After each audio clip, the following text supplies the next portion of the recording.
Уже более 3 десятилетий высочайший мастер Чинхай освещает наш мир своим божественным учением. Являясь полностью просветленным мастером, она передает метод медитации гуанинь, желающим немедленно открыть природу Бога внутри себя и достичь за одно время жизнь вечного освобождения из цикла трансмиграции. Метод гуанинь практиковали все просветленные мастера, такие как Будда, Конфуций, Гуру Нанак, Иисус Христос, Лао Цзэ, Господь Кришна, Господь Махавира, Пророк Мухаммад, мир да пребудет с ним и многие другие. Мастер подчеркивает, что если мы всегда будем помнить Бога, бескорыстно служить другим и следовать законам Вселенной, мы достигнем всего высшего потенциала в качестве людей и по-настоящему поймем все назначение на Земле. Высочайший мастер Чинхай является необычайным живым примером сострадания, регулярно оказывая материальную и финансовую помощь, а также посылая любовь беженцам, бездомным, жертвам стихийных бедствий и другим нуждающимся в помощи. Высочайший мастер Чинхай в качестве смиренного орудия его сострадания и любви к его драгоценным детям глубоко благодарна Богу за всю финансовую помощь, утешение и поддержку жертвам и нуждающимся, и помощь всем хорошим делам на протяжении всех этих лет. Высочайший мастер Чинхай почтительно благодарит все особые личности, организации, лидеров и правительства за вашу искреннюю, любящую, непрерывную поддержку. Небо благослови вас еще больше и навечно. Мы из Международной ассоциации Высочайшего мастера Чинхай также искренне благодарны за вашу доброту в действии и желаем вам всего самого наилучшего. Высочайший мастер Чинхай получила поддержку и любовь от различных организаций, медиа, правительств и отдельных лиц, а также многочисленные награды от них, такие как премию мира Гузи 2006 года, считающуюся Нобелевской премией мира Востока, премию за мировое духовное лидерство 1994 года, премию Махавира 2008 года. Дни 22 февраля и 25 октября были объявлены Днем Высочайшего мастера Чинхай, получившей почетное гражданство США. На протяжении многих лет она была отмечена многими другими премиями и почетными грамотами за свои выдающиеся благотворительные и гуманитарные деяния.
Мы извиняемся за невозможность показать многие другие премии и почести вследствие нехватки места и времени. Высочайший мастер Чихай почтительно благодарит все особые личности, организации, лидеров и правительства за вашу искреннюю, любящую, непрерывную поддержку. Небо благослови вас еще больше и навечно. Мы из Международной ассоциации Высочайшего мастера Чихай также искренне благодарны за вашу доброту в действии и желаем вам всего самого наилучшего. Будучи истинным голосом наших красивых друзей-животных, Высочайший мастер Чихай пропагандирует мирную и полную любви растительную диету, предвидя безмятежный и блистательный всевеганский мир, где животные и люди живут в блаженной гармонии. Ее инициативы по распространению веганского тренда включают в себя распространение листовок «Жизненная альтернатива», международные веганские рестораны «Лавенхат», фирмы веганской еды и продуктов из веганского меха, Supreme Master Television, а также регулярное общение с влиятельными политиками и медийными лидерами и участие в транслируемых по телевидению конференциях по изменению климата и прочее. Знаем мы об этом или нет, ее усилия оказали огромное влияние на глобальную осведомленность о дружественном по отношению к животным образе жизни и о том, как они могут принести прочный мир между странами и спасти нашу планету от изменения климата и природных бедствий. На протяжении лет Высочайший мастер Чихай объехал весь мир, от Америки до Африки, от Европы до Океании, провела сотни бесед с общественностью и своими учениками на целый ряд духовных тем. Сегодня мы благословенны представить вам одну из этих мудрых лекций под названием «Surangama Sutra. 25 средств к просветлению. Сессия 2, часть 1 из 6» на между мастером и учениками, данная на английском и китайском 5 апреля 2019 года, Тайвань, также известная как Формоза.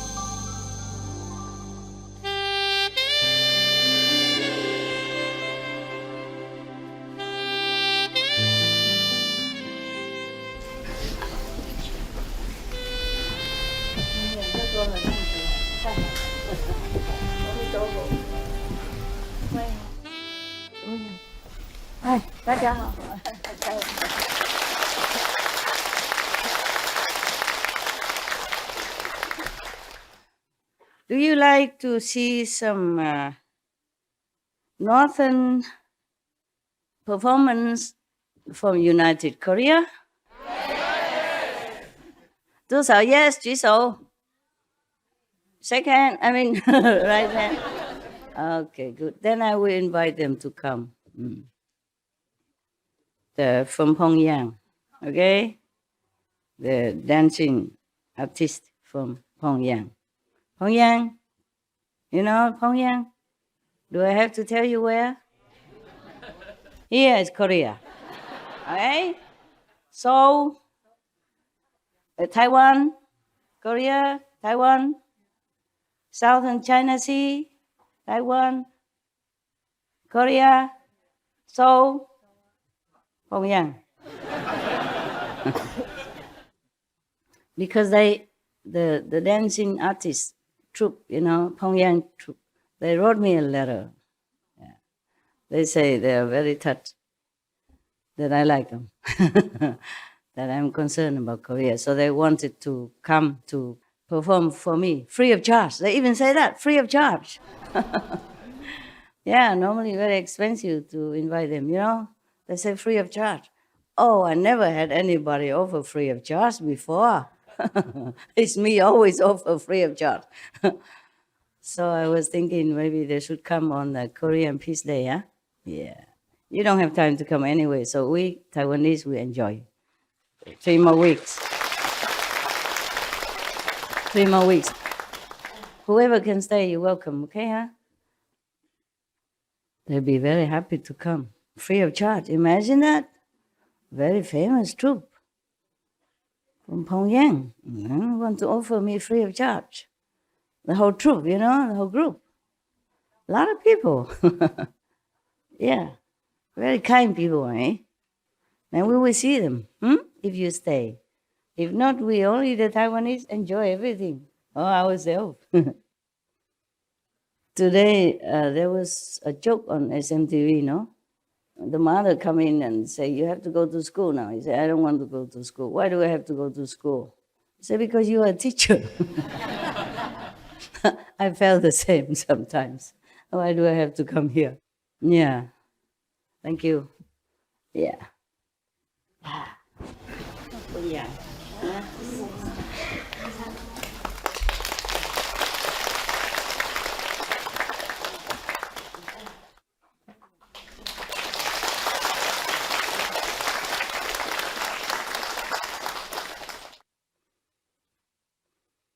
If don't need, can give other people. If don't need, can give to other nuns and monks who need. Many monks and nuns need, but we cannot take care of everyone. I cannot. Sometimes I don't know them. Sometimes I do. Oh, Mao 也来了啊，那个先生毛先生也来了，大家好吗？好久不见了啊。Okay, very good. By the way, is all the food okay? Yes. Really? Yes. Wow. Good? Not politely, tell me.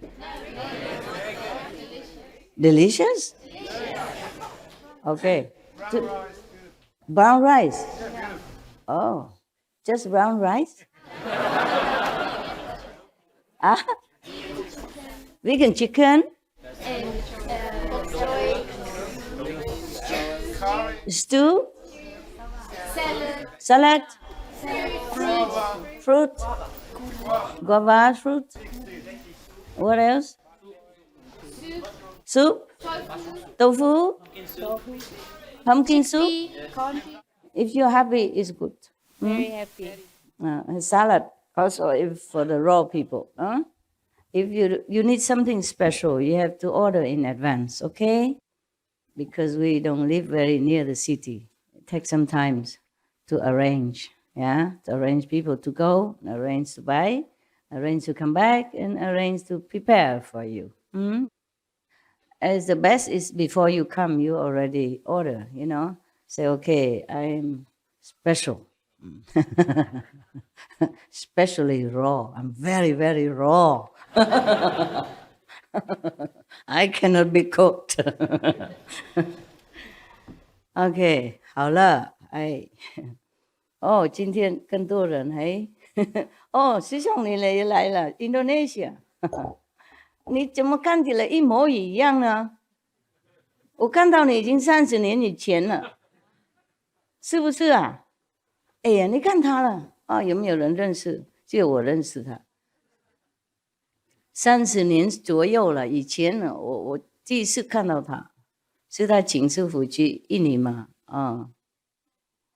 And now he looked just the same. I mean, same age, just more pinky. Such a healthy boy. 还在做那个电影的生意吗？没了，退休了。Okay. Before he owned cinema theater. Yeah, when I first saw him, some 30 years ago. Look at him, my God. How old are you now? 40? Yeah, he looked like 40, 50, huh? But it cannot be, right? Can I ask you how old are you? 83？ 哦，站起来给大家看看。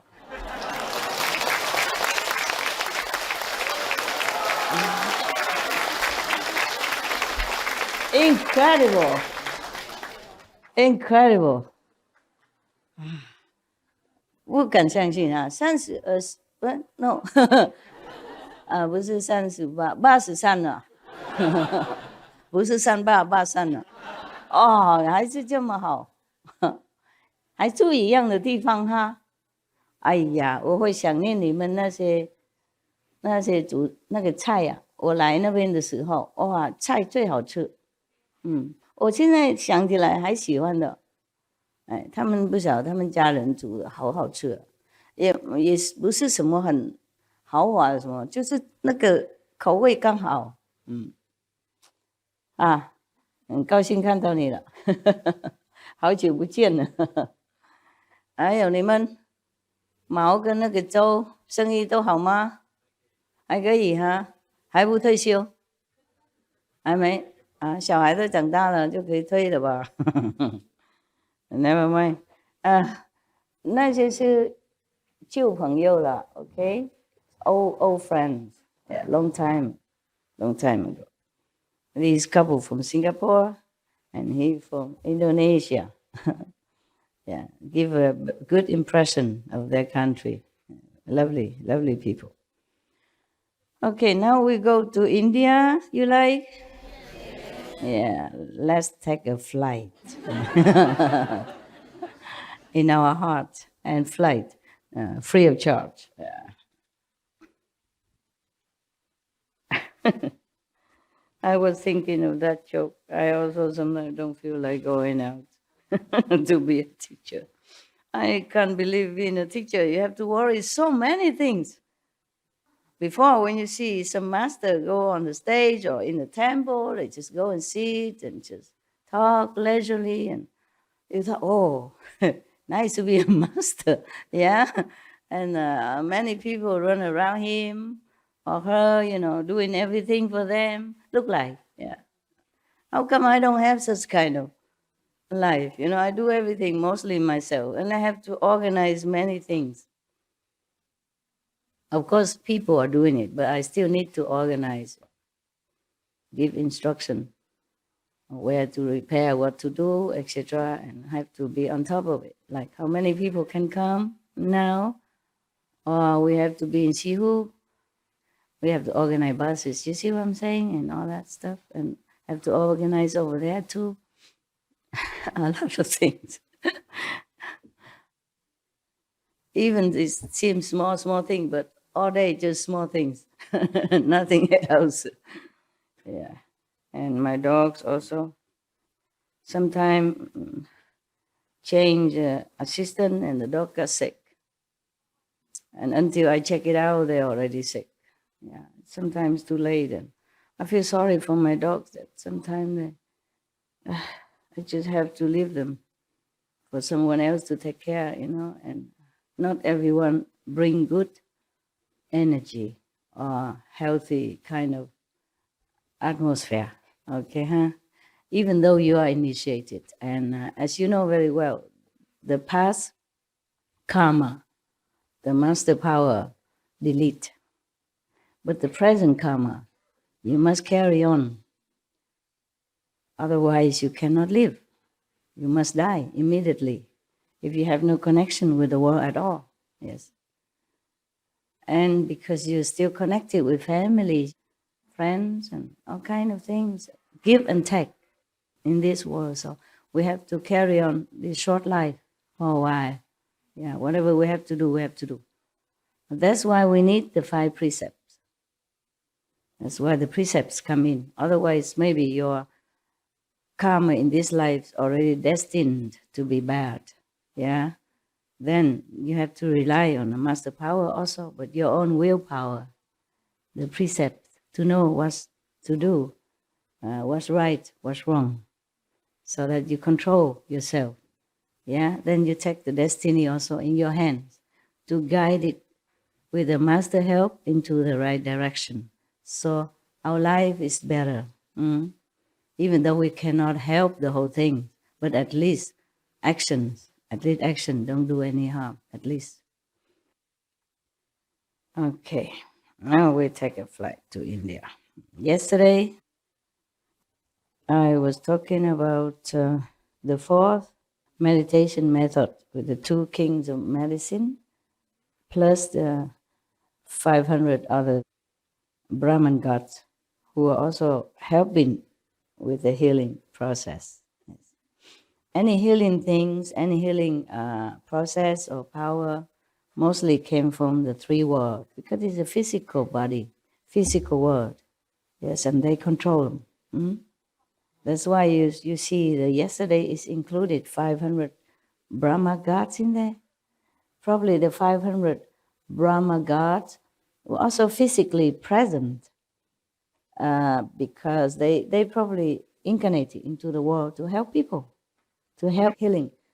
And these 2 kings of medicine, they have been doing it life after life. Therefore, they have such a powerful healing technique or help to their patients. That's why you can see some doctors are good. Yeah, they have green hands. Some people, some doctors still graduate, same, maybe even excellence, great. But they don't have so much healing ability. I mean, a natural ability. Yes. Most doctors, they should not think of themselves as God, but the world revere them as God. Yes. The doctors should always pray before they heal. Yes. In India, there are such like that. I was invited into some doctors' houses. I told you already.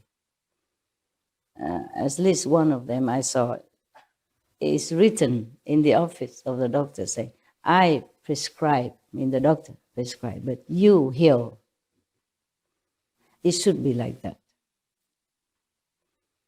And remember the story I told you about the Indian boy who wanted to marry me? Yes. Just one first glance. Jeez, that was fast. I thought the Western style of life is faster, but the Indian, they are faster. Yeah. He was very good looking, yeah, young. I was much older than him. He didn't know. But maybe I didn't look that old, yeah. Long hair, shining hair. Beautiful, walk alone with a white punjab. I think very eye-catching. He's on the horses, I'm walking. Most Indians, they have money, they ride on the horses. Because in the Himalaya trails, we don't have any other vehicles with the machine.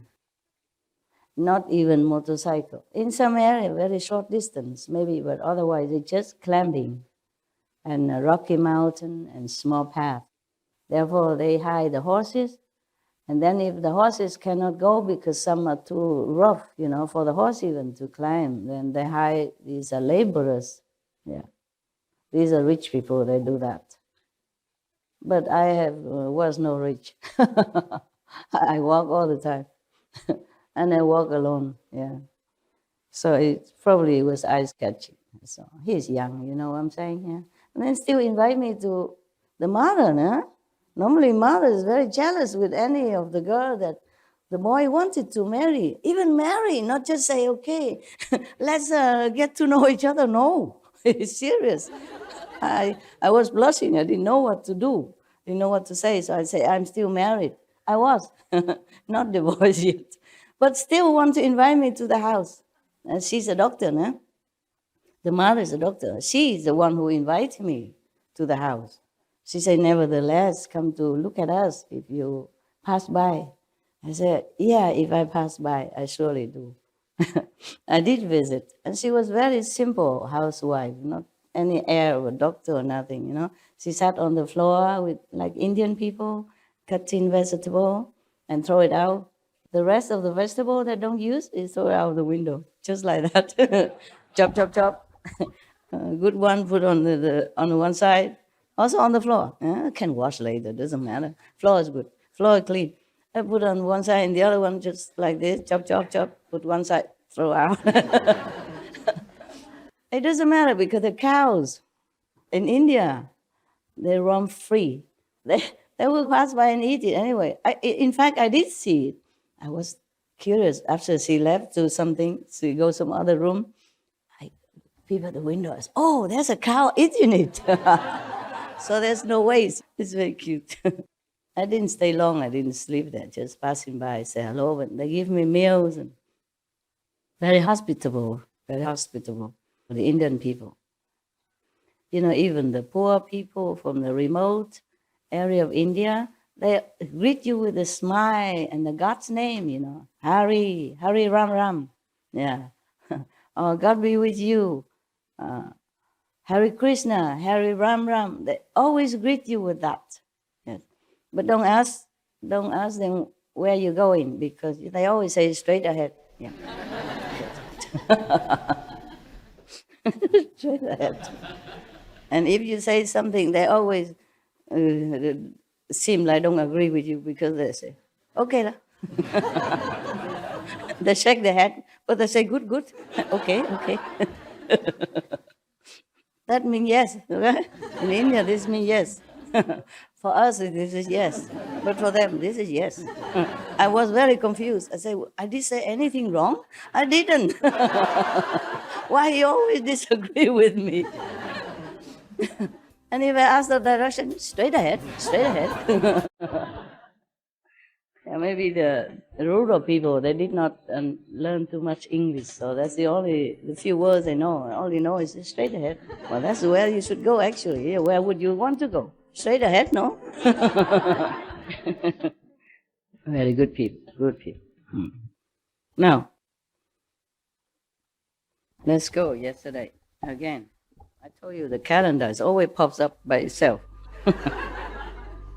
We should really thank the past masters, monks and nuns and scholars who had taken time to record the Buddha's teaching after the master's nirvana, and also for the past and present persons, lay or monks or nuns who had really dedicated themselves, sacrificed their time and precious health or under any difficult situation to translate this so that I can read it to you. And we have to thank them. And may they be blessed forever by all the Buddhas, past, present, and future. May their merit be immense. May they be liberated forever. Thank you.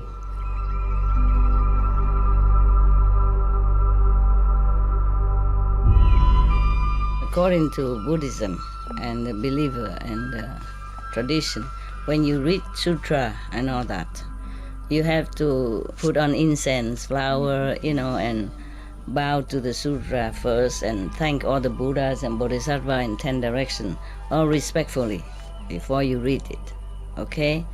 And then you cover the Sutra also with silk or, beautiful cloth, and I just make it more popular. Yeah, more easy, simple. And I apologize to all the Buddha. I say if I done something wrong, according to the tradition, my heart is full of respect.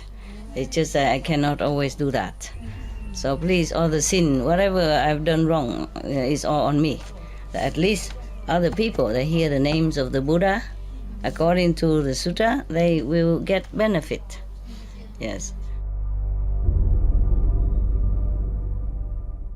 So yesterday we said that the physician king and superior physician say that the Buddha asked them about, asked the assembly about perfect penetration. For them, as we have been certified, the cause of flavors is the superior means. But as I have told you already, they were attending to the Buddha personally. Therefore, the Buddha was blessing them immensely, being so near.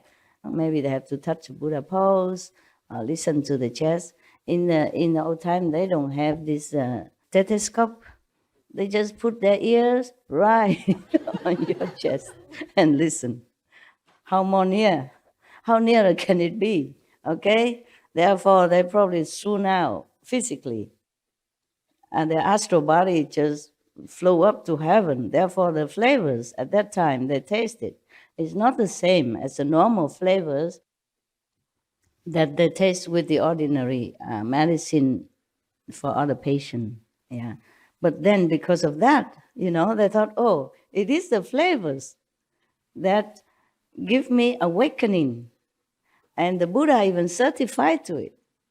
So for us, the flavor is very, very important for enlightenment. He even says superior. So they become enlightened by means of flavors. That's what they said. But don't try, don't go pharmacy and taste everything. Huh? Will you get enlightened then? The pharmacist will call police. There's a lunatic people coming to my drugstore and making trouble here. And then you say, no, I'm just tasting. I want to be enlightened. Now, there is another one coming up now. His name is Bhadrapala. And another 16 awakened lords who were his companions arose from their seats and bowed at the Buddha's feet. He said to the Buddha, we first heard the Dharma and left the home life under King of Awesome Sound Buddha. Once, when it was time for the Sangha to bathe, I followed the custom and entered the bathhouse. Suddenly, I awakened to the fact that water does not wash away the dust, nor does it cleanse the body. At that point, between the two, I became peaceful, and I attained the state of there being nothing at all. Perhaps emptiness, they call it. To this day, I have never forgotten that past experience. Having left home with the Buddha, I have gone beyond learning. That Buddha named me Bhadrapala. Wonderful touch was revealed, and I accomplished the position of the Buddha's disciple. The Buddha means Shakyamuni Buddha now. The World Honor One asked about perfect penetration. As I have been certified to it, touch is the superior means. So that's his meditation method, touch. I don't know what touched him. Didn't say here. Probably from the water, or when they were bathing together. In the bathing, and they have to cleanse themselves. And then suddenly he realized through the touch that it's not the water that cleans.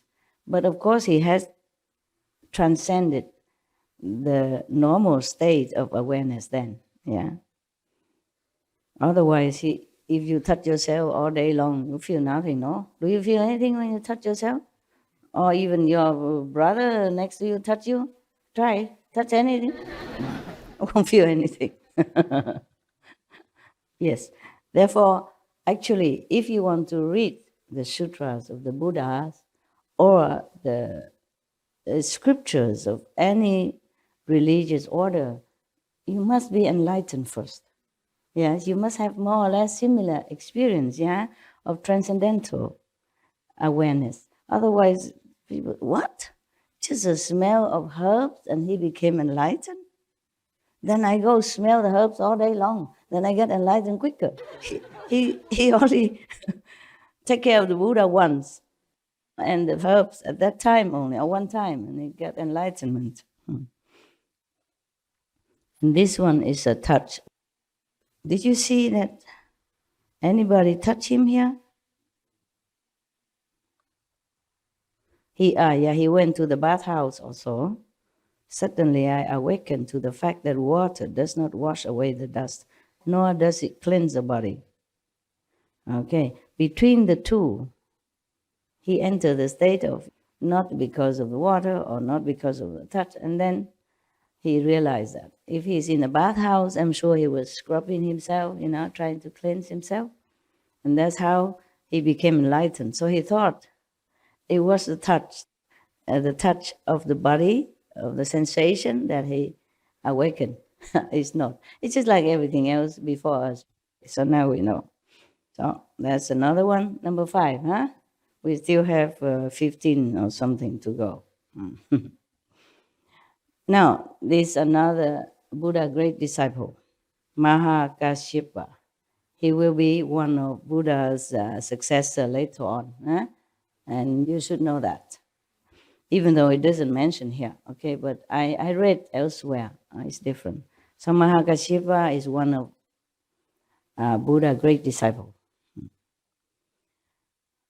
And then another nun called Purple Golden Light Bhikkhuni. I explained to you yesterday already. Bhikkhuni means nun, but fully precepted nun.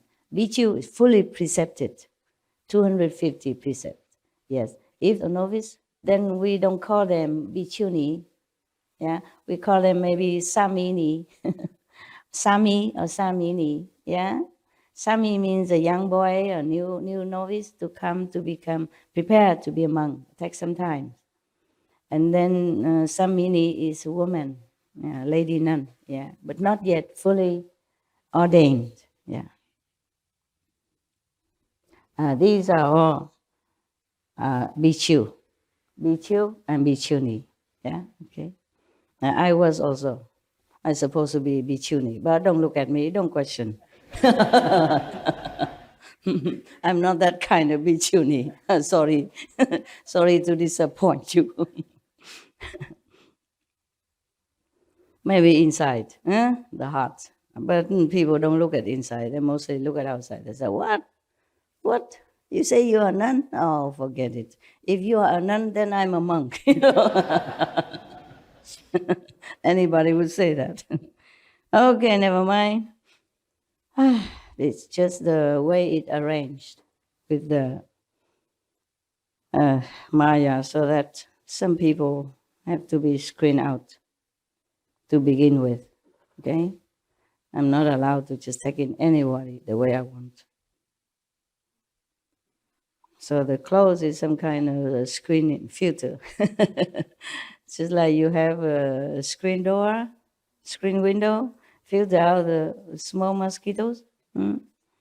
This kind of screening, the screen door.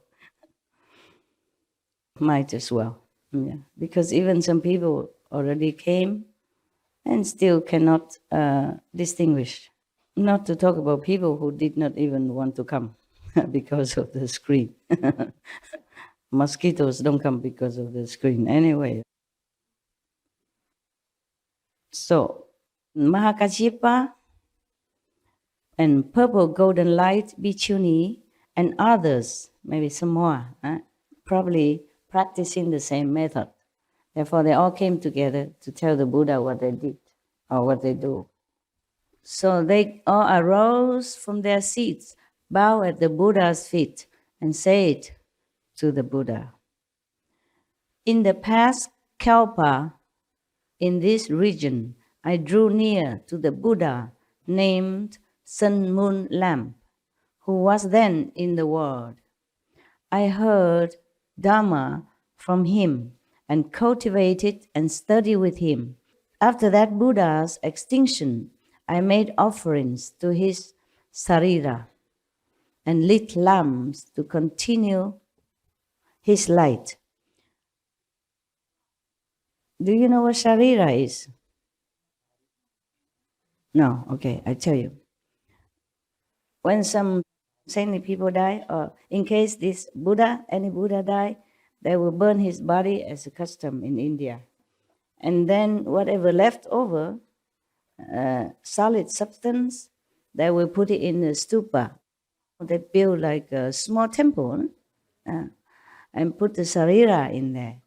Yeah, sarira means the leftover from the Buddha's cremation. Saintly people mostly call it sarira. Okay, most of the Buddha's sarira has become very beautiful. It's not like ordinary people after burned, not much left, or just ash, or just some little crumbs of bones. Buddha's body condensed into some kind of jewel, 7 color of jewel. You know, it's like imagine it's okay. Do you know moonstone? Yeah. You know crystal? Yes. It is so clear between the moonstone and the crystal. Some clearer, some not. And it's about this big. Bigger than my thumb. 2 thumbs together. About this big. Okay? And round. And very beautiful color. People would put it in this kind of small stupa, they call it. Yeah. It's like a mini shrine. And mostly it's like triangle, yeah, and decorated, carved, scrubbed beautifully outside. And inside they put the sharira. A relic. A relic, yes, a relic, that's correct. Yes. You Indian? Nepal, similar, that's why they know a lot about it. All right then. So these 2 groups, the Bhadrapala group and other 16 retinue people, and also this group of Mahakajipa and Purple Golden Light Bhikshuni and others, they are retinues. They normally have their group, like he's a group leader. They have practiced already in the past, as you can hear that already, yeah? Are you okay? Your eyes are red. You didn't sleep well? No, I'm fine. I'm just very happy. You were happy and you cried? Why are you crying? Pure tears of joy. Truthfully, I'm so happy. We are all so blessed. You're happy. So happy, blessed, spoiled. We love you so much. Of and course, we're really I'm grateful. your babysitter. I sit here. And you feel safe, and of course somebody take care of you. But you go beyond what's necessary, Master. And I can't hear you at all. What? you go beyond what's necessary, Master. And it's just really so Beyond touching. the duty, you mean? Yes. So I mean, this is like my now. duty. Yeah. All right. Thank you. Thank you. I'm glad you're happy. Okay. You just like fans, that's all. I don't know. Like those famous movie stars and singers, if they sit with you, let you come to their house, of course you're happy. Huh? Even you're not coming to their house at all, you're not allowed to. You just stay in a big open air theater somewhere and you already hoorah, hoorah, hoorah. Oh. And here I let you in my house and entertain you every day. If you're not happy, then you must be crazy. I can understand that. Yeah. No, I guess it's different. I hope it's different. I hope you're not just my fans. Oh, whatever. Yes, I do what I can. I thought you didn't sleep well, your eyes red.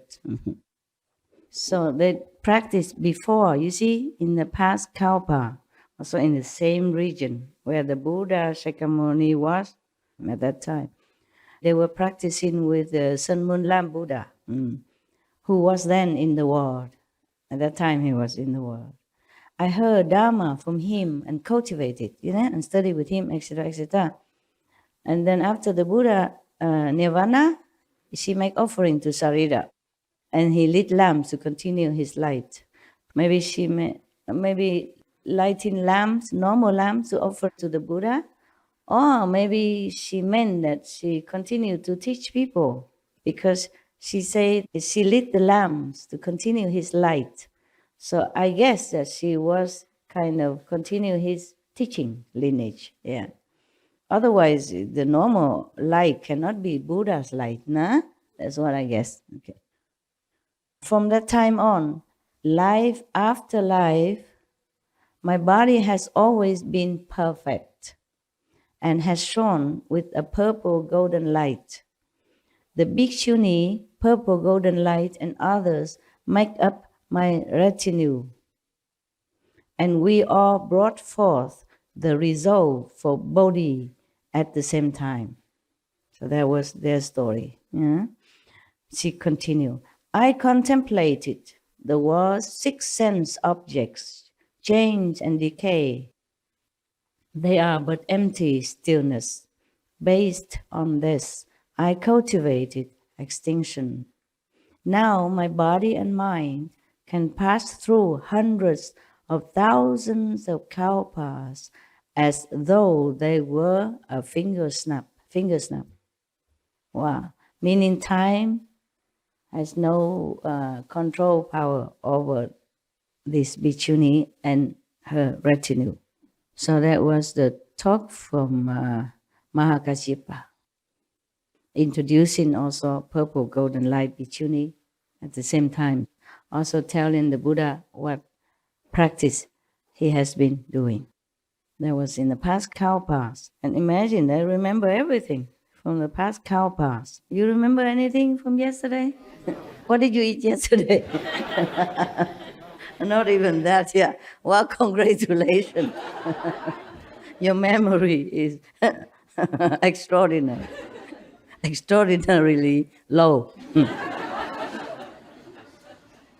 So that's what they do, you see? So based on the emptiness of mental constructs, I accomplished a hardship.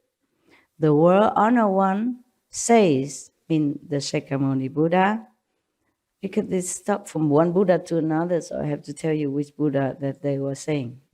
Before there was his past Buddha, master, and now he talked about Shakyamuni Buddha. So the word honor one says that I am foremost in Dutta practices. Wonderful Dharma brought me awakening and understanding, and I extinguished all outflows. The Buddha asked about perfect penetration, as I have been certified to it. Mental constructs are the superior means. What is mental constructs? Anybody can explain to me? Philosophy? He's been telling you all this and now you don't even know what mental constructs are. What then? No? Don't know? Oh, okay. You pretend again. Make trouble for me. Then I don't have to explain. Just no mental constructs. That's what it is. Actually, because they have nothing to do with us anymore. No? We could also read through to see how many methods the Buddhas, monks and nuns have been practicing all that time. He said that he contemplated the world's six sense objects, that they change and they decay, so they are just empty. Based on that, you see, he cultivated extinction. So now his body and mind can pass through hundreds of thousands of kalpas as though they were a finger snap. Don't know. What if I say I also don't know? Okay? What? What does that mean? He's using his intellect, his mental power to observe the sixth sense. You see that we know. Touch, smell, taste. What else? What else? The sixth sense? Okay.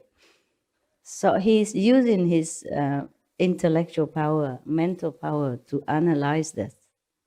And it's also a kind of contemplation, no? Concentration. Thus, he became enlightened.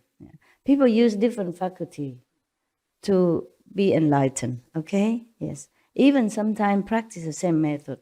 Therefore, people has different experiences inside.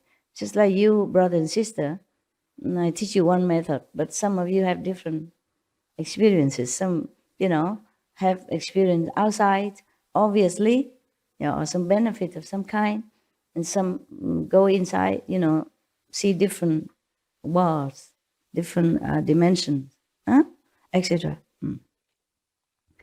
So this is what he did in order to get enlightenment. Therefore, he said to the Buddha, mental constructs are the superior means, because he think, or the sixth sense object would be deteriorated someday or another, but the mental capacity would still remain. Yeah. Therefore, he said that his body and mind is belonging to the mental domain, yeah? So he say he still have it. And his mind can pass through hundreds of thousands of kalpa, as if with a finger snap. All right. So he think if you use the mental power, the mind power, then you can be enlightened. Just be more observant, more concentrating, using the mind. Our method don't use the mind, except just to repeat some protective kind of fasts. Yeah, that's we have to use. Otherwise, it's not the mind that we use to observe or to analyze anything. You see, he did observe the six sense object, and then he see that they are not permanent, not lasting. It's just the mind. Even the six sense object, he observed that they all come, go, but his mind is still alert, still can see that. That means he think he use the mind to see things, to know things. So now is another one. His name is Aniruddha, another monk. Arose from his seat, bowed at the Buddha's feet, and said to the Buddha, "When I first left home, I was fond of sleeping all the time." It sounds familiar to me. He doesn't know I have more than just one. Join the club, brother. Yeah, if he's born at this time, he'd be happy, that he's not a lonely sleeper. No? He can just sit here and feel in his element, Poor thing. He's born too early, no? If he's born at this time, he'd be so happy. Yeah, sit among you and feel it, wow. We are the same element. We really brothers.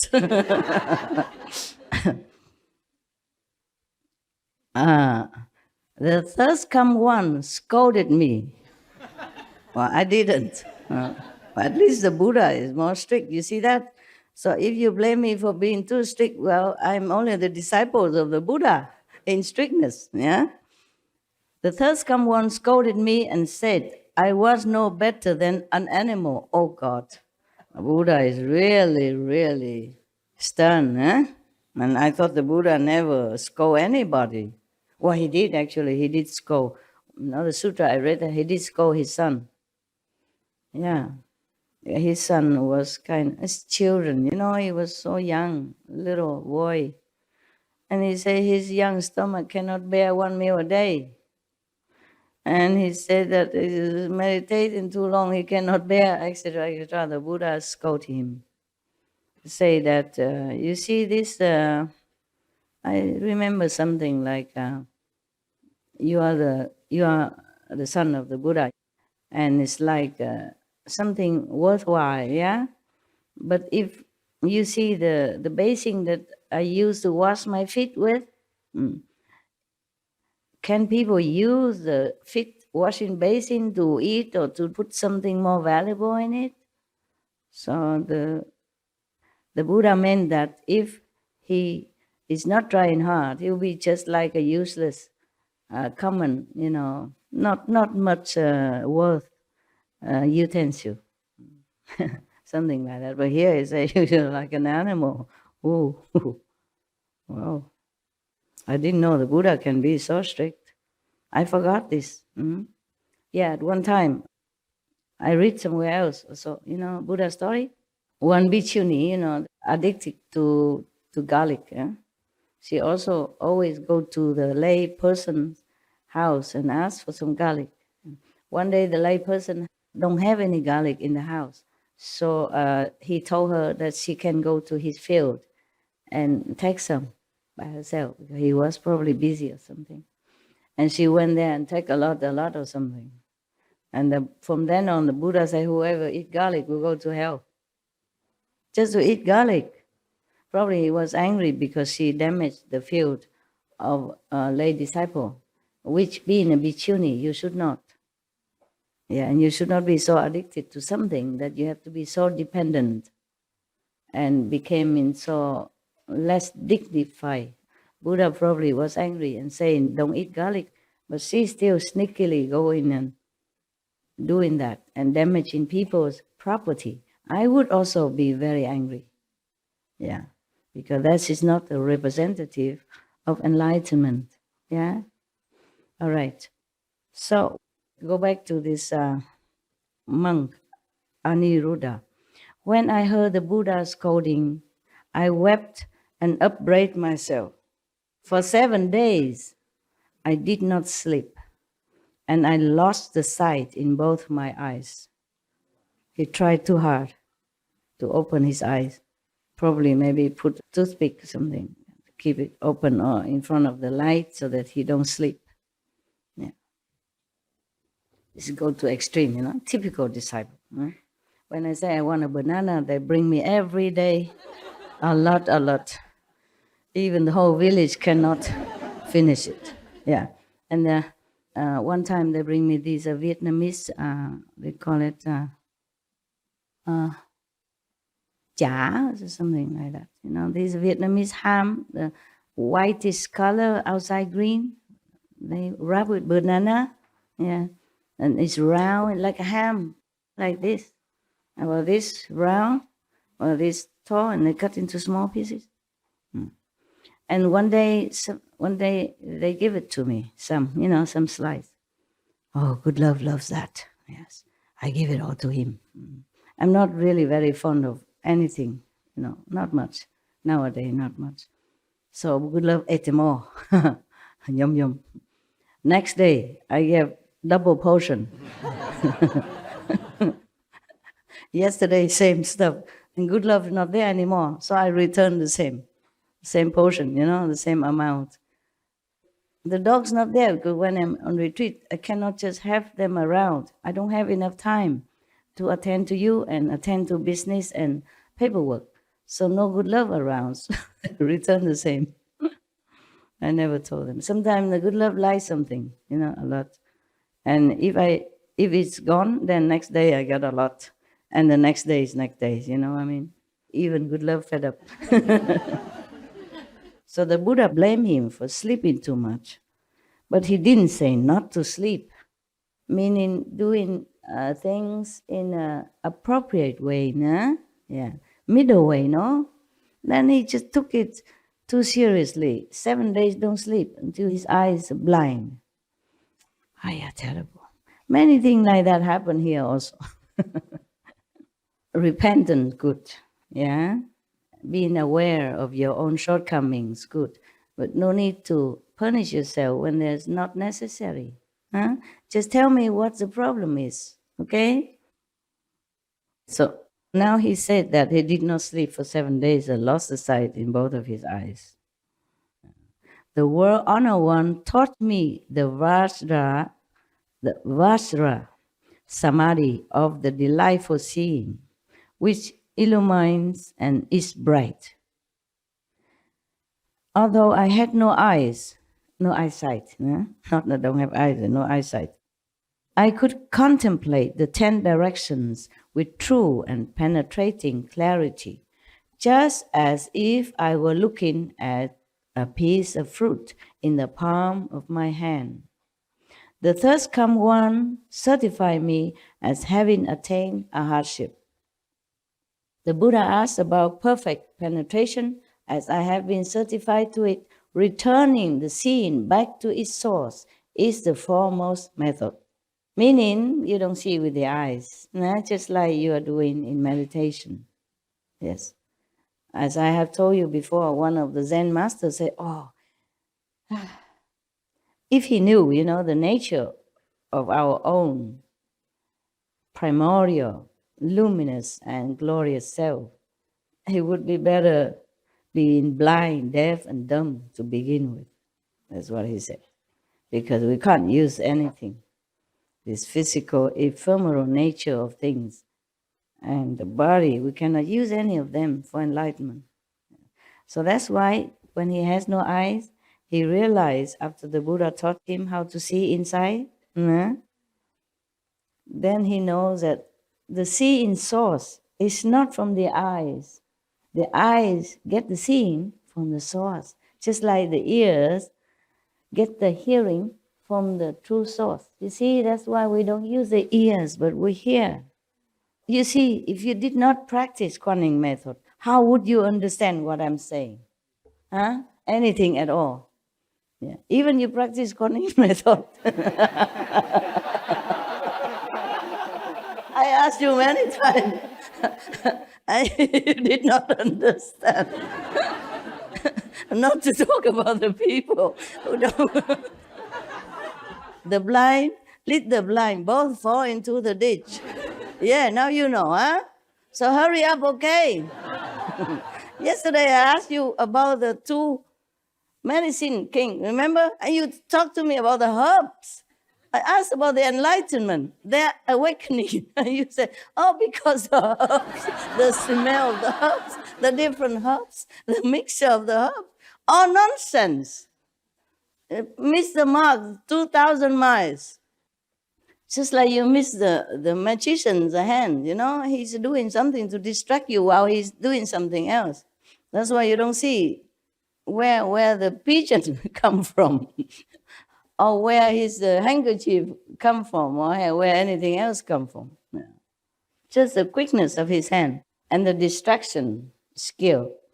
Just like, this is a joke everybody knows, that before you go and learn medicine, the professor teach you to put your hand in some patient's feces and taste it. Yeah. And he did that. The professor put his hand in the patient feces and tasted it. And he told every student to do it. They did it, yuck. But he said, you stupid, you should have observed. I put this finger, but I taste this finger. Observation is everything. That's what he said, the professor. You don't know this joke? This is very famous with all the medicine, the school. She said, you should observe, man. Observe. Observation is everything. This finger, but I touch this finger. And they all do the same finger.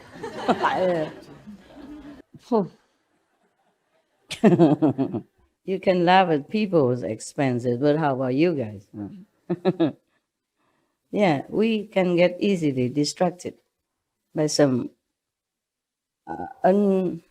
unimportant factors or unimportant movement or some unimportant object, and we do the wrong thing, yeah? And think the wrong thing. All right, so we continue. Yeah, returning the seeing back to its source is the foremost method. Eh? But seeing only, yeah? Not yet the Kuan method. Most masters, they don't teach you everything. Or maybe that master only specify in that seeing. Most people nowadays, or most maybe master or Zen teacher, they only do the seeing. Only do the meditation seeing, concentration, or breathe, yeah? Something like that. Or observing the body, something like that. Or observing the natural of the impurity of the body, yeah. And then until you see only skeletons in front of you, something like that, yeah. But very rarely teach Kuan method. Very rarely, yes. Only some like we know, you know, like Shakyamuni Buddha. Those famous masters, all the time up to now, all teach Kuan method. If you read carefully, you see. Even Milarepa also, yes. Milarepa master also teach Kuan method. That's why before the master give him initiation, he know nothing. He just build bricks and, you know, houses, and then get scolded every day and beaten up even until bleeding. And the wife of his master, Maba's master, must help him to put some ointments on his back. Yeah, he has such a heavy karma because he killed so many people using magic. Using magic is already a no-no. Using magic to kill the whole village is even the greatest no-no of any time. So his master has to painfully cleanse it that way first before he can be empty, pure enough to receive the great teaching. Nowadays, some masters are very compassionate, just teach you without checking you anything. So if you met such, some Indians master like that, you should really appreciate. I'm not talking about me or anything, just in general, okay? General. His master has many disciples, main disciples, who can transmit the Kuan Yin method, like Kuan Yin messenger nowadays. So Milarepa sneakily went to one of his chief disciples who can give initiation and asked for initiation. He faked that the master sent him. So his chief disciple believed that and gave him initiation. Nothing happened. No light, no hearing, nothing. So the chief disciple was wondering, could it be that our master did not allow this? That's why he did not get the experience. So later they found out that he cheated. Get more beaten from master, more house to build. I think it was his wife, the master wife, sent him there. Said, okay, you go there. Yeah, don't get beaten anymore. Go there and ask that disciple, say, I say so, or something. Nothing happened. Yeah, his time is not come yet, okay? He's not ready. He's not worthy. At that time, Mahabharata don't teach a lot of people, you understand? Many disciples, but not many as many. Yeah. Not all masters are empowered to teach many disciples. And not all masters came to teach many disciples. And not all masters take enough power with them to teach the large assembly. Some people teach only a few, like Bodhidharma. Yeah. Not like he's not powerful, but at that time, he can only use so much power to teach a handful of disciples, 5 of them, and maybe some other sub-disciples. Buddha teach many thousands, yeah? But at that time, he could teach more. He has more power. It's just that communication, transportation is not as good as nowadays. Buddha has to walk every day. So now, there is another monk coming up now. Kusdra Pantaka arose from his seat, bowed at the Buddha's feet, and said to the Buddha first, I am deficient in the ability to memorize and do not have much innate intelligence. When I first met the Buddha, he means this one, Shakyamuni Buddha. The other two were talking about the past Buddhas that they learned with. But of course now they also learned with the Shakyamuni Buddha. But this one learned directly, just like the first 5, yeah? Or Ananda, yeah. Or Sariputra, I guess so. I can't remember, yeah. Nowadays, we take everything for granted. But that is a miracle, you know? That's also one of the miracle power. 100 years ago, we didn't have it. When I was a teenager, we really don't have it. Yeah. And then slowly we had black and white TV. And we have those big box that you can communicate as a telephone, but short distance. Not to America from Taiwan, no. Nowadays we say, oh, my phone. How come it's not working enough? You know, I have to buy a new one, you know, new product, yeah? Or new iPad or iBox or whatever that is. Oh, man. You know, not enough that there's an number 6, you know, iPhone number 6. Have to buy number 7. Yeah, new coming. Yeah, staying all day, all morning, all night in front of the eye office in order to get some eye, new eye, the first eye, you know, and then boast about it. Oh, I got the first 10, top 10, whatever, yeah? Remember, you know, right? Yeah, telling you. This is not good enough. Must be more. More eye. Yeah, my God. We should be thankful every day, you know, really. Because I am so thankful that when I took a hot shower this morning and I was having a warm shower, you know, I said, wow, how wonderful. How wonderful that I even have hot water, running hot water. You know, in Himalaya, you don't have. You bathe in the Ganges River, no matter what the season, yeah? Some ice cubes still floating on the water, and then you have to bath in that. But be happy that you live near the Ganges River already. I was always happy and always grateful. Because some monks and some practitioners, they live far away from the Ganges River to go down the cliff, and have to carry water up to their cave, which is on top of the mountain. Or it's many steps, or don't even have steps. You have to find your way, and it's not that easy, The path is full of loose stones and rocks. You could, lose your life anytime. And I stay in Rishikesh at that time, which is very near the Ganges River. Just take a short walk, maybe 3 minutes, 5 minutes, on the flat land. Not too flat, but, not like very slippery or very slanted. No, very easy to walk, like you walk in the garden here. And go to the river and take a bath, and wash your clothes and hang on the rock. And then it dry in no time. India, very hot.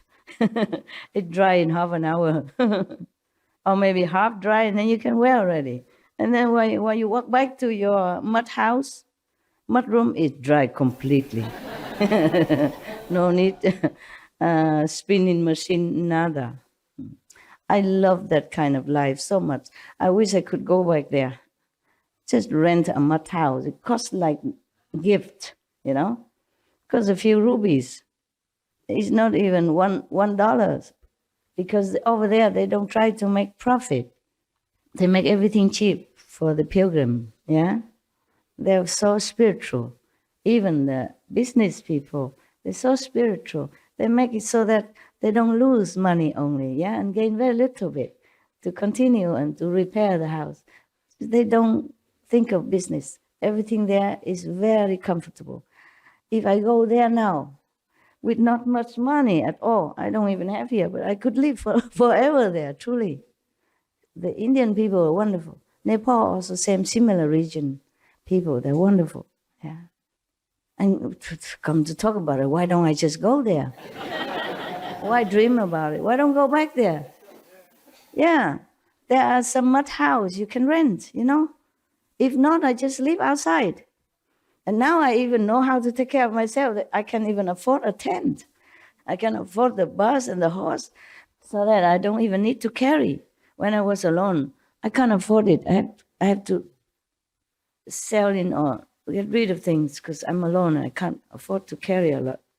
If I go to India and I have an ashram, you can also come, I don't know. See where life takes me, because I really love that type of life. And I can meditate as much as I want. Evening, I climb to the roof. It's flat, mud roof, flat. There's no ladder. I was so good. Now I cannot do that. And at that time, I just climb up like nothing. There's some little hole in the mud house, and you just use your toe to grip on it and it will come up. Nowadays, if you pay me, I won't dare, Truly, at that time, I was kind of invincible. I do anything, go anywhere. Drink dirty Ganges water from the downstream on the lowest area where the lepers living up there, on top, higher up. Nothing happened to me. Has a big fever, going to Bodh Gaya in summer, when the heat hit you, like you could not even walk. You walk like this. Like you're climbing the big hill. And it's only flat road, but it's so hot. Even Indian people don't dare go out. I was so naive. I walk in the noontime because I'm eager to go to see Bodh Gaya, where the Buddha sit under the tree, the Bodhi tree to become enlightened. I was eager. I did not know time or no sun, nothing. And I walk, and it seemed like you carry a mountain and walk up another mountain. And the big typhoon were blowing you down. That heavy. Oh, I just walked like crawling, like this. Truly like this. Very, very effortful. And then I got a sunstroke. Got sick. After I seen the Bodhi tree, fine, I go back. But somehow there is a little temple. And they give me congee, rice congee and vinca tofu. And I recover. And then I go to see another garden where the Buddha preached. I got another stroke again. I get a stroke. And then somehow, before I collapsed, I landed right in front of a temple again, Buddhist temple. And one of the lama there, he's a lama, but he is purely vegetarian. And he cooked me vegetarian food and take care of me until I recover. He put me in a bed and cover me with, it like something with a net, but the structure, cover me like this. He touched my forehead and said, "Oh, big fever." Yeah, big fever. He talked some Chinese. Big fever. He didn't say high fever. Big fever. Oh. And then he cooked for me vegetarian. I said, "Is all this vegetarian?" He said, "Yes, I'm vegetarian myself." And later, when I was first in Taiwan, I sent him some vegetarian food from Taiwan because he didn't have much there, but such a big heart. Yeah. In front of us, I don't know what is a deer park garden or something, I forgot. Or Varanasi, something. Yeah, I forgot. There was a temple. I just landed up in some temple like that. When I really needed, I had no more strength left. Just collapsed, in front. So they took me in and take care.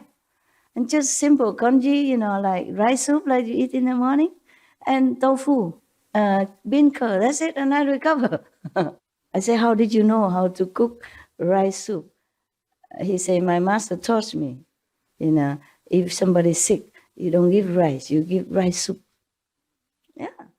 His master is a Taiwanese, a monk, Taiwanese monk, and he's vegetarian, of course. Yeah. Yeah, it's so many.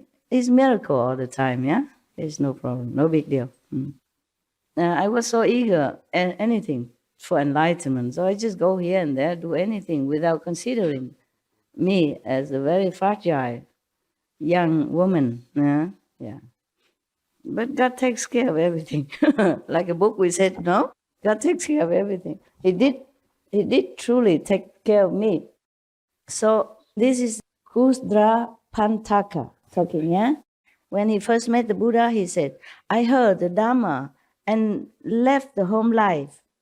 But when I tried to remember one line of a verse by the third come one, I went through 100 days, remembering the first part and forgetting the last, or remembering the last and forgetting the first."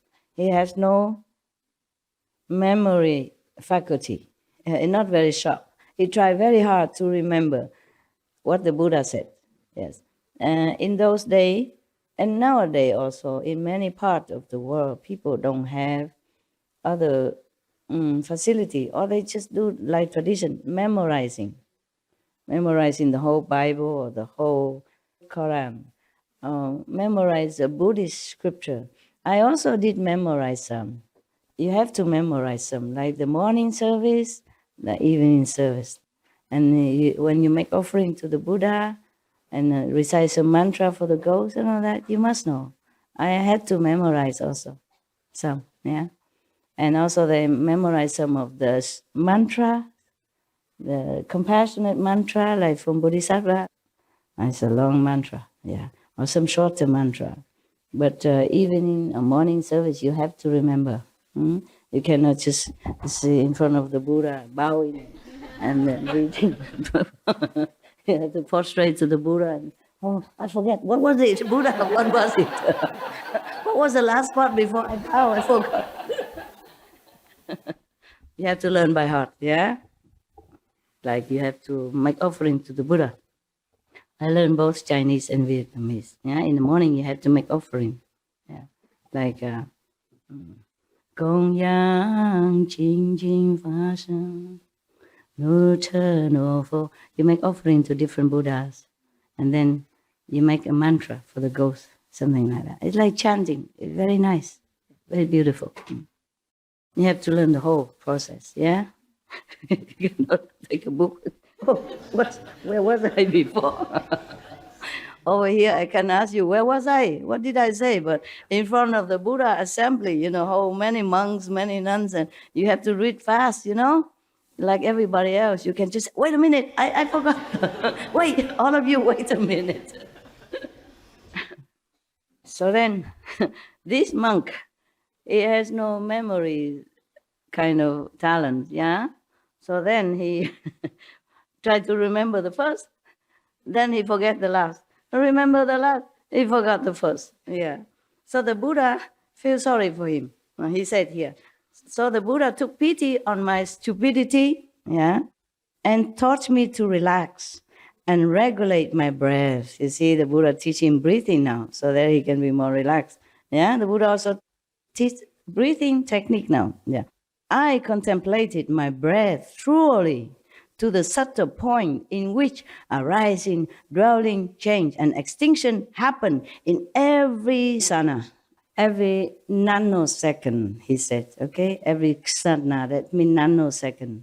In Sanskrit, it says ksatna, But he realized every nanosecond that because he contemplated the breath thoroughly, until to very subtle point, so that he see the arising, dwelling, change, and extinction happen all the time in this world or the other world. Yes, every nanosecond, something new arise, something change, something exists, destroy every nanosecond. So he continued, my mind suddenly attained vast non-obstruction until my outflows were extinguished and I accomplished arhatship. Beneath the Buddha's seat, I was sealed and certified as being beyond learning. I mean, he's already enlightened, And no need to learn any book or any instruction anymore. Just continue to meditate, to continue further, So, and the Buddha asks us about perfect penetration, as I have been certified to it. Turning the breath back to emptiness is the foremost method for him. The Buddha say 84,000 methods, yes? So the Buddha taught him this breathing method. But it's not a normal breathing that you get enlightenment. It's not. You have to turn it back to the emptiness. There were no more breath at all exists. Before the breath even come. That's the original emptiness. That's how he get enlightened. So, you think you want to learn this? Breathing? No. Some people still do. They have pranayama and they have breathing technique, and all kind of things, yes. There are different teachers teach you different things. In India, there are many methods, okay? They have some royal technique, hatha yoga, and other things, they call different names, So now another monk arose from his seat. His name is Gavampati. Bowed at the Buddha's feet and said to the Buddha, I have mouth karma created from a past offense. I slighted a shramana, and in life after life, I have had this cow cut sickness, because he probably cursed one of the novice monk before, many lives before. And life after life, he still have to have that cow cut sickness, okay? So the third come one taught me the mind ground Dharma door of the purity of a single flavor. My thought was extinguished. I entered samadhi and contemplated the awareness of flavor as not having a substance and not being a thing. As a result, my mind transcended all worldly outflows. Internally, this is a result, you see. Internally, I was free from body and mind, and externally, I abandoned the world. Not like going to the moon, I guess, no. Meaning he not attached. I left the three existences far behind, just like a bird released from its cage. I separated from filth and wiped out defilements. And so my Dharma I became pure, and I accomplished arhatship. The third come one certified me in person as having ascended to the path beyond learning. See that? This is another method that the Buddha taught him. Maybe it depends on their faculty and their ability and their intelligence. Yeah, even the Buddha get the so stupid student, he still can can raise him up to arhatship. But being stupid is not a sin. Being stubborn, being big head, big ego is a problem that separate you from Buddha nature, and stop yourself from understanding the real teaching of the Buddha inside, not the talking outside.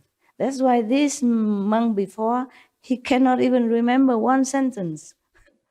Yeah, he forget the front or forget the back. He still can attain arhatship because he's not arrogant. That is the point. You see, he has no ego to obstruct him. Ego is the worst enemy that we can have as a practitioner. Just too much fixation on the outer, phenomena and allurement, and then forgot to go inside. Or too much proud of small attainment or small success, physically or emotionally or spiritually. This is all very detrimental to our spiritual progress. It's the ego make it like that, make you attached to this and that, make you feel proud of this and that, which is absolutely nothing. It's dust compared to the real thing, compared to your real purpose in life, to meditate, okay?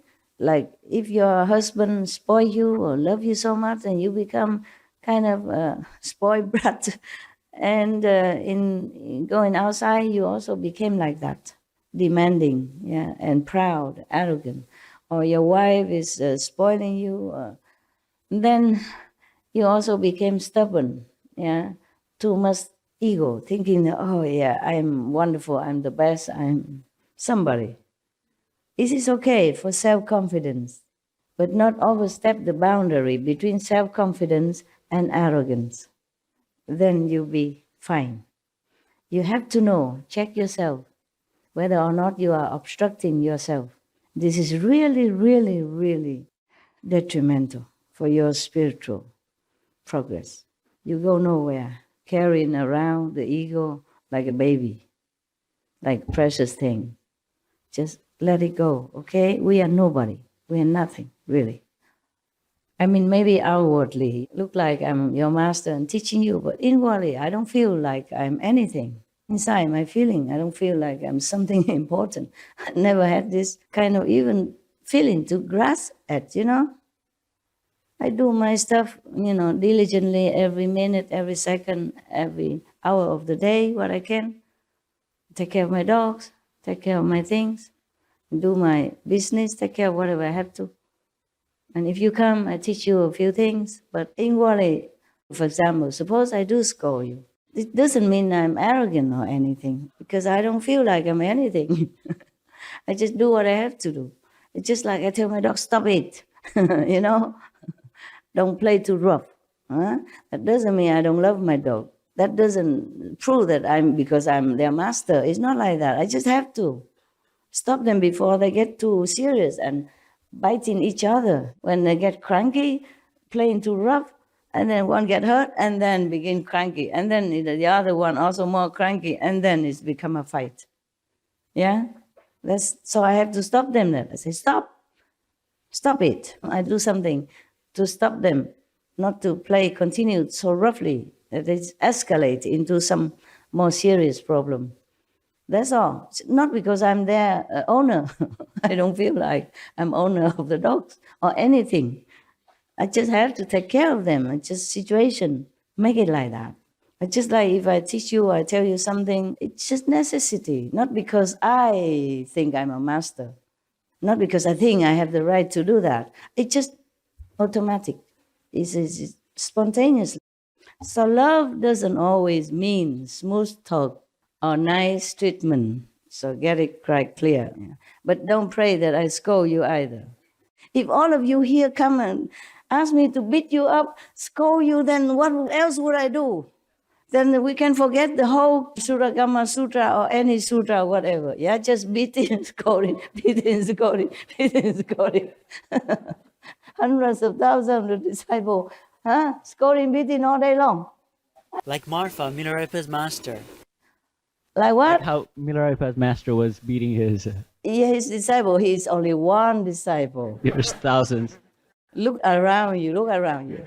And they haven't not all come here yet. Not all of them are here yet. Thank God that the world offer them jobs. Yeah, not all can take holidays. Yeah, and thanks God that some women and some men do marry them. You can't get rid of us, Master, Yeah. but you can at least get rid of some. Yeah, get rid of some. Yeah, through jobs, through marriage, children. Thank God they also have children. And friends, you know, and parents. Yeah, yeah, and mortgage. Yeah, and car to pay. You know, television, machine. All these are keeping them somehow. Yeah. Otherwise, how do I manage? Now we go back to the Buddha's business. Another man come called Gavampati, okay? And he has a problem with the mouth. It looked like a cow cut, you know, cow mouth. So the third come one taught him mind ground Dharma door of the purity of a single flavor. And then he became enlightened. Yeah, and he has no outflow, worldly outflows anymore. He transcended. Yeah. Internally, he was free of body and mind, and externally, I abandoned the world. I left the three existences far behind, just like a bird released from its cage. You know what the three existences? Any of the nun, monk, tell me? Thưa sư phụ, ý nói là vượt khỏi tam giới. Yeah, good.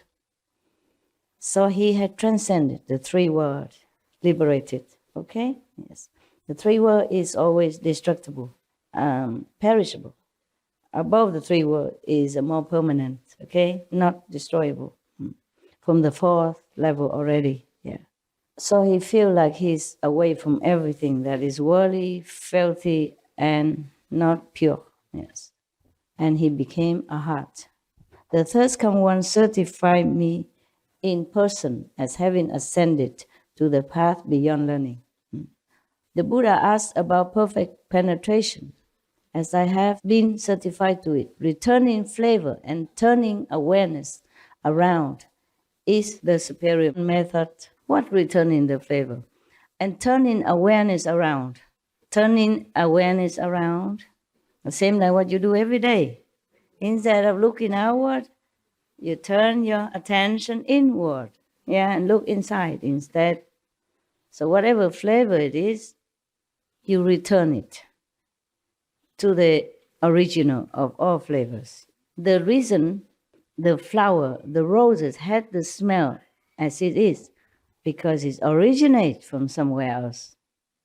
The reason you can smell the roses, because your smelling faculty originate from somewhere else. So returning to the source in one saying, very simple, just turn inward. Yeah, whatever. If you have either flavor or fragrance, doesn't matter. If once you turn your attention inward, then you're in samadhi, you're free. Flavor or not, smelling fragrance or not. That's what it is, The secret is turning inside to the real world, not the physical illusion world here that we have. Similar, then they all turn inward by one method or another. It's just that you wait and see why we have to practice Kuan Yin method, okay? The punchline is still coming, yeah? Wait at the end.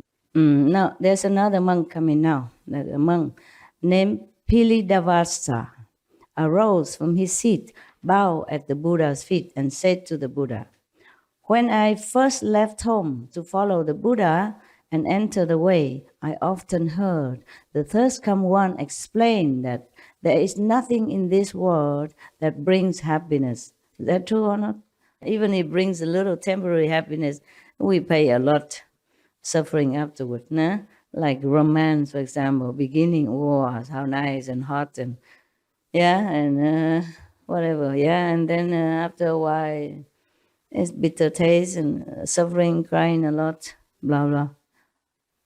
It's very difficult. Once you enter this kind of very narrow love relationship, and you just be kind of locked up in there. And you become jealous of anybody. Any woman go near your boyfriend, you feel like a potential threat.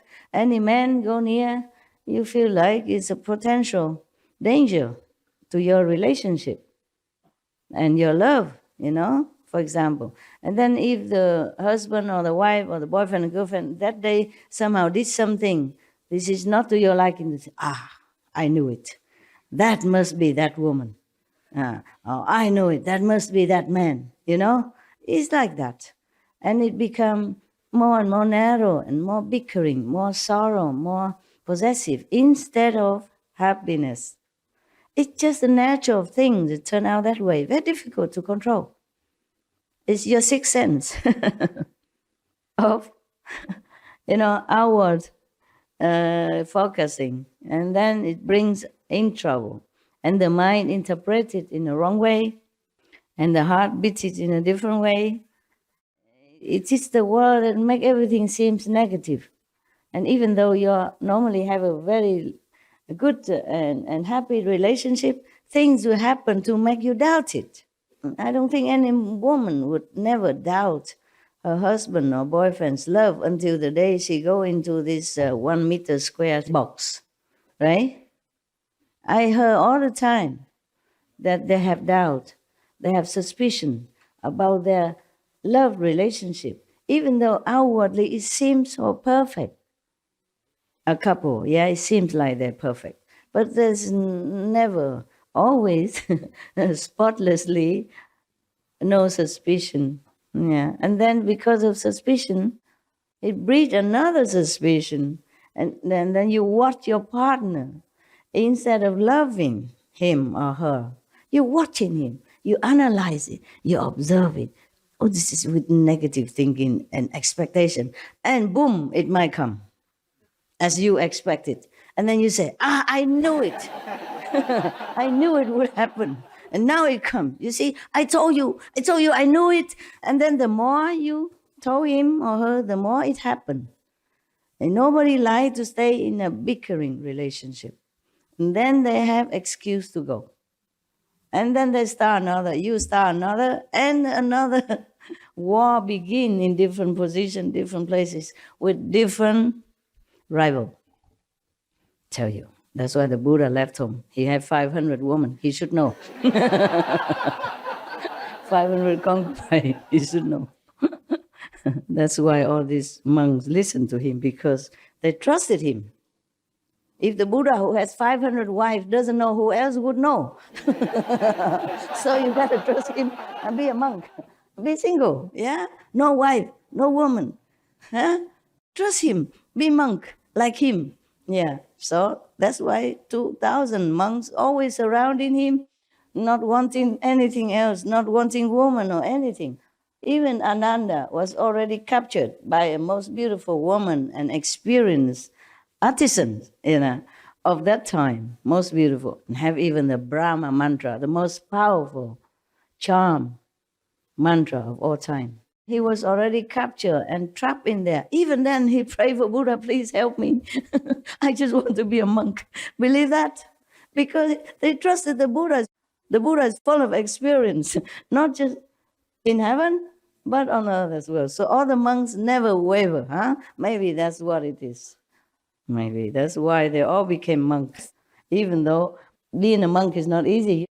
You can't even look at any woman. When you walk, you just look about 1-2 meters in front of you only, And then you don't even think about it. But later they did that naturally. They don't think anymore in that direction because they trusted the Buddha, Then they all became very pure monks. That's why they became arhat or bodhisattva so fast. So quick, in a shorter time, because they trust the Buddha completely. Maybe I should have 500 husbands before I became a master. Then all of you probably became monk or nun already. Then I don't have to take care too much. All of you, I just give you each one bowl as a souvenir. Then you go outside. Take care of yourself. And maybe bring some back to me. And now I have to take care, tell the kitchen do what, build a kitchen for you, build a place for you to eat, and worry about the rain that might fall into your cup and become a soup instead. Even staying in the cave far away from you, have to worry about your food, whether or not they cook good. Because you're all different nationalities. The Korean would probably miss the kimchi, and the Westerner miss their cheese and, cereals, breakfast. Here we only have congee soup, all the same for everybody. Korea, Indian, German, English, America, no care. Eat or not. Only one choice, eat or not eat. Never mind, you won't die for a few days, will you? No, huh? You manage, right? You can bear the suffering, right? I feel sorry for you. Wow, what a suffer you have to go through. Eating congee instead of cereals breakfast. Nah? But you seem so happy, so it must be suiting everybody, just like we all practice one method. We all eat the same food. Don't worry, I ate the same with you, okay? I eat the same thing. Nothing extra, okay?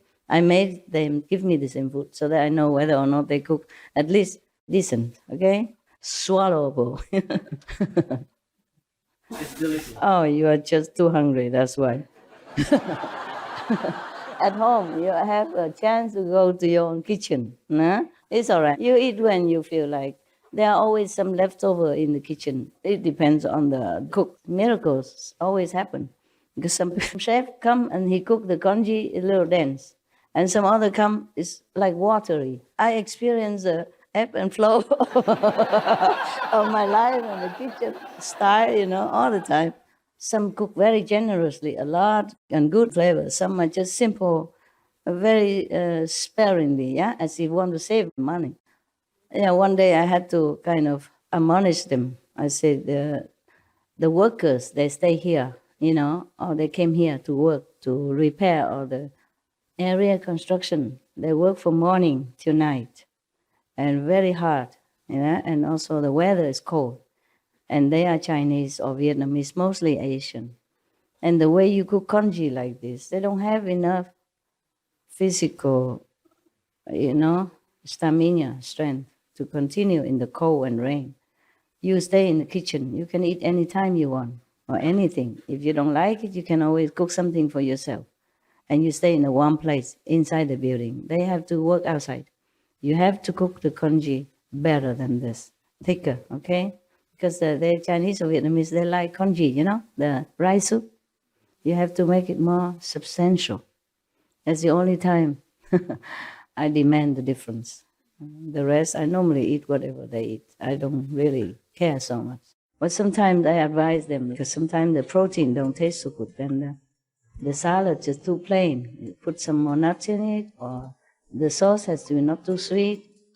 No, put some avocado in the salad so people have also more protein and essential quality, substance. Yeah, that's all I do. Okay. So this monk, his name is Pilindavasta, arose and bowed at the Buddha and said, when I first left home to follow the Buddha, meaning Shakyamuni Buddha, if they don't mention anything else, meaning that present Buddha at that time, I entered the way. I often heard the thirst come one explain that there is nothing in this world that brings happiness. Once, when I was begging in the city, I was reflecting on this Dhamma door, meaning this method of the Buddha teaching. Dhamma door, it means a method. Where they say door, because like you can enter through that. That's why they say Dhamma door. Just the same as method, okay? The Buddha taught him that nothing in the world brings happiness. So when he was like begging for alms in the city, he was remembering that and reflecting on that. And did not notice a poisonous thorn on the road until it had pricked my foot. My entire body experienced physical pain, poisonous thorn. There's such a thing as a poisonous thorn? Be careful where you're walking, huh? With your shoes. When I was a kid, I remember I walked very often barefoot. Yeah, and now I just remember that. How did I do that even? I walked to school barefoot, I walked back barefoot, about 1 kilometer. And I walked mostly around the village from one place to another, barefooted. Yeah, I remember that. And nowadays, I see my dogs walk around without shoes. You can't wear shoes on dogs all the time. And I feel sorry for them already. And then I saw TV animals, they walk in the forest without shoes. Of course, they don't have shoes. And I said, how do they do that? Won't they hurt themselves? You know, by some thorn or something. Won't we feel hurt on the rough surface? I even feel like that. But now I remember. Now I talk to you because of the thorn, I remember. Yeah, sometimes some thorn also prick my feet. Huh? And kids, you're invincible. You just look at it, you try to pick it out if you can. If not, you ask some of your buddy, try to use. On the road, in the tropical, you always have some thorn, like a cactus thorn, or some bushes will have thorn. When they dry or something break it, it's on the road, and it prick you, it pin inside. If it's not broken, you can just pull it out, If it's broken inside, it's a problem. But don't worry, I always have solution. There's the thorn that is dropped from the tree. That tree have other thorns. So I pluck one and use that to dig a hole in where the thorn is and pick it out. Yeah. If I cannot do it because of the special area, I cannot, then I ask my friend. We are very expert because we all walk barefoot and we all have thorn. Now and then to prick our feet. No, we are kids. Kids are the most wonderful time. We are invincible. Yeah, we fear nothing. We know nothing. And we stop at nothing. Yeah, I climb trees, float on the ocean. Yeah, I did. On the back. Just lay on the water. Floating. Yeah, and just enjoy the sun until my face burned. Could not even touch it. Until all the body, becomes so black and burned and red. And you come home, you cannot even touch the sheet. Nothing can come on your body. And I don't remember putting any oil, nothing. We were kids. We were just invincible. It will just heal itself. And we do it again. Not like have bad experience and stop. Because Vietnam have sea everywhere. No?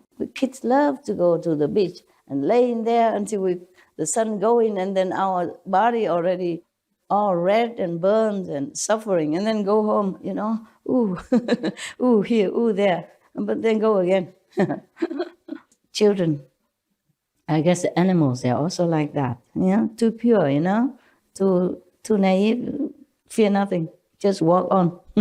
So at that time, when the thorn pricked the foot of this bhikkhu, he experienced the whole body pain, but my mind also had an awareness. Though it was aware of strong pain and recognized the feeling of pain, I knew that in my pure heart there was neither pain nor awareness of pain. There are two states of mind that exist at that moment of pain caused by the poison. One is the knowing of the pain, feeling of the pain. On the other hand, he knows that there is not true pain, no pain. Because normally when you have pain, you would just focus on the pain and you say, yeah, and then you cannot bear it and you try to, do this and that to take care of your pain or to try to ease your pain, but you don't have another awareness that nothing happened. Yeah, that your real self has no experience of pain or damage or any trouble of any kind. So because he was in samadhi, he was already thinking of the method that the Buddha taught him. Therefore, he was already in samadhi while he was still walking. It's just like I told you yesterday, I'm doing some job walking, but I don't see things. I don't see the way it is. I see in the purity of my mind. Yeah, heaven told me that because you are so pure. That's why you see that so far the way you think it should be. And that because your soul is up, you don't see the whole world, but see a part of it only. That's what heaven explained to me. Because when I came back to the physical, the mind don't capiche anymore. So I have to ask heaven, okay, what happened? So the Bhikkhu continue. Pilindavasa continue. I also thought, is it possible for one body to have two awarenesses? He was asking himself. Having reflected on this for a while, my body and mind were suddenly empty. Not like empty, but he's in samadhi. He don't feel the body anymore. Just like some of you sometimes. Yeah, or even you leave the body and look down and see, oh, who's that? Sitting there, whoa. So old and crumpled. When you outside of your body, you are younger, vigorous, and happy and beautiful. And when you're a little bit older, you go out of your body, you look down upon yourself sitting there and say, who is that? Whoa. After 21 days, my outflows disappeared. I accomplished a hardship and received certification in person and a confirmation that I had realized the level beyond learning. And the Buddha certified him. So the Buddha asked us about perfect penetration. As I have been certified to that, purifying the awareness and forgetting the body is a superior method. Through that, he attained a hardship. Okay, purifying the awareness and forgetting the body. Can you do that? No. Maybe he don't feel this every day. Yeah. But he attained to the ultimate of this goal, and then he can return to it on any time he wants. It's not like every day he go find a thorn, prick the body, fit himself just to see if the pain causes him this awareness again. It's just like some of the monks before, they have the awareness of secretive and pervasive at the same time. This monk also experienced the pain, but no pain at the same time. Well, this you must have. Even I have. Sometimes I have trouble or sorrow, but on one hand, I know there is nothing can affect me. Very clear. As clear as the nose that I see on the chocolate face. Like that, your chocolate brother. It's very clear like that. On one hand, you are feeling sorry with the situation or with someone or with the world. But on the other hand, very clear that nothing happens really. Understand what I'm saying? All right, I hope. But you do experience that. Yeah, you do know that. It's just you forget or you didn't pay attention. Pay attention to your progress, okay? So that you know that you progress. And that encourages you to continue. That knowing that you go the right path. That's all. Not because we try to collect experience like medals or like trophies. Okay, we should know where we are and where we're going. The calendar. Super. Iron woman, right?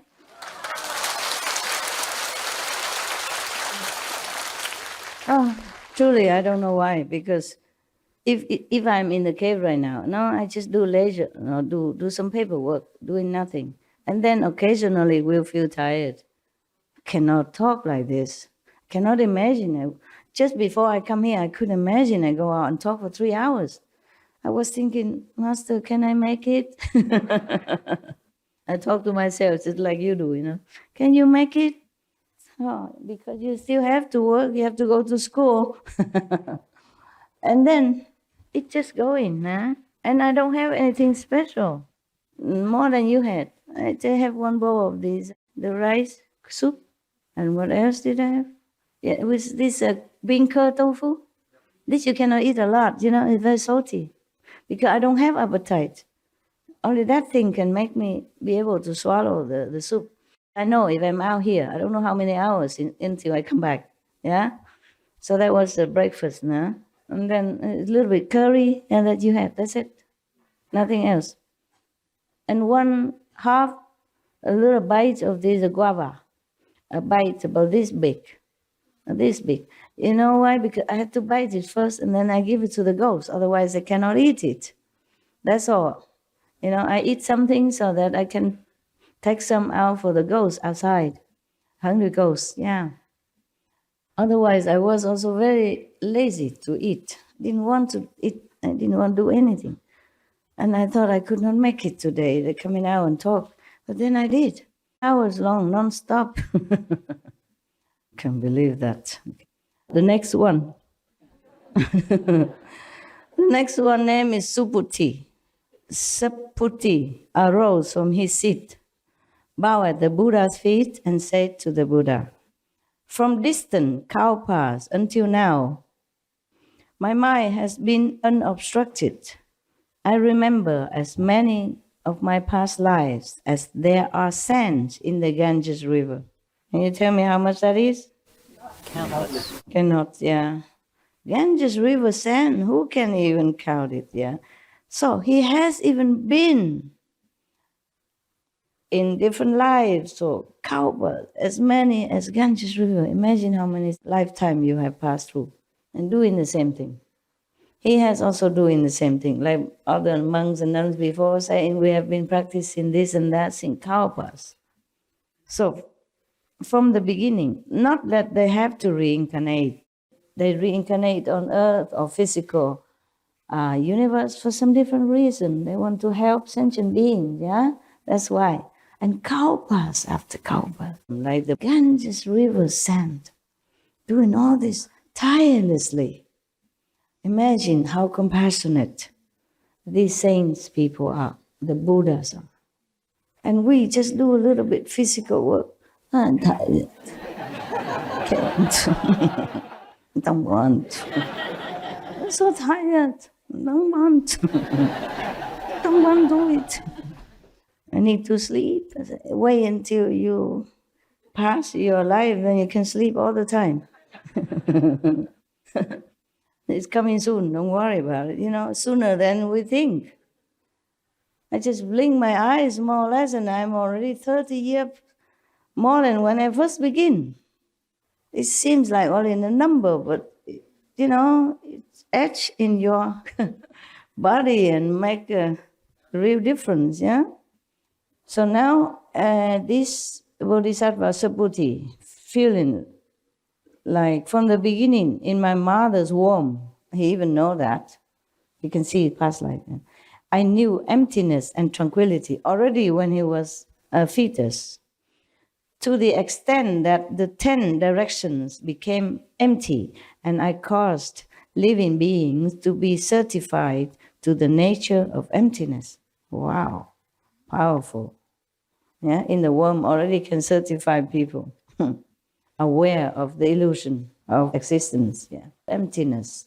Having received the Third Come One's revelation that the enlightened nature is true emptiness, that the nature of emptiness is perfect and bright, I attain a hardship and suddenly enter into the Third Come One sea of magnificent, bright emptiness. With knowledge and views identical with the Buddha, I was certified as being beyond learning. In the liberation of the nature of emptiness, I am unsurpassed.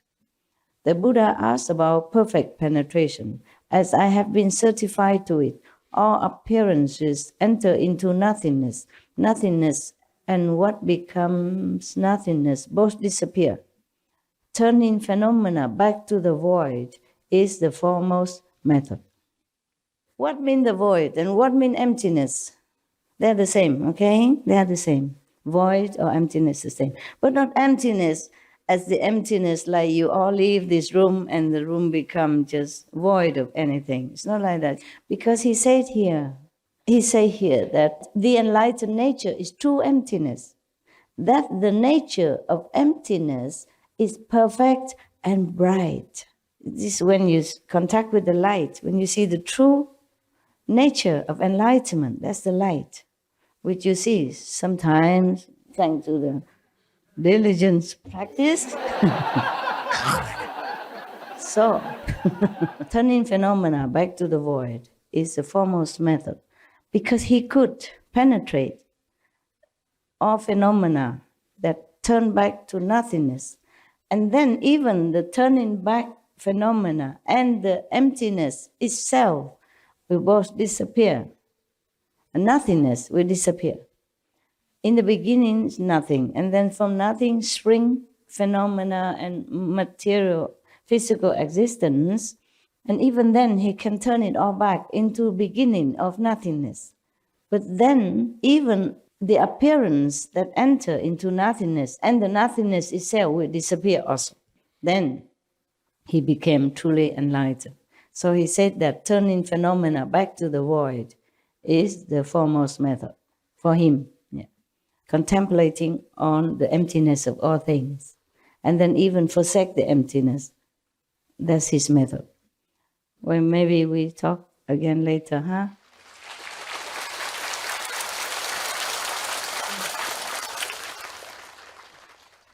So Sariputra will be the next. Huh? I mark it here.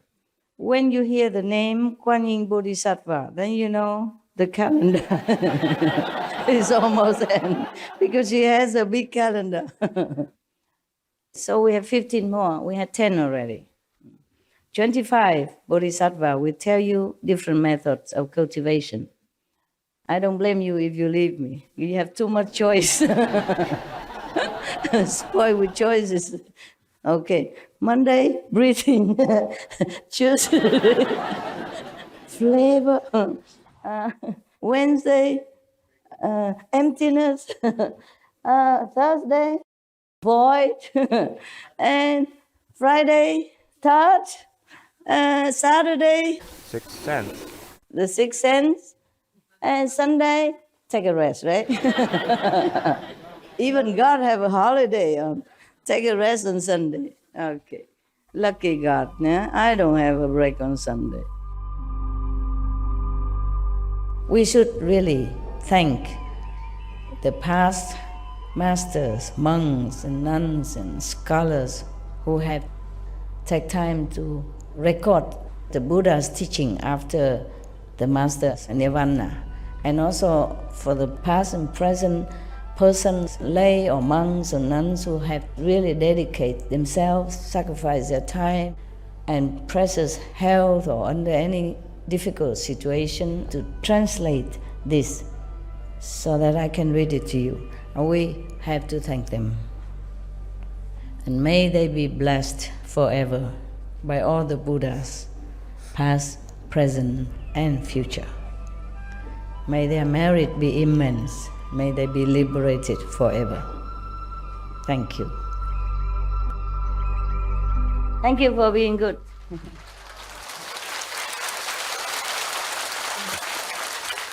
For being attentive. Yeah. Apparently, at least. Yeah. So lucky to see that. Okay, bye-bye.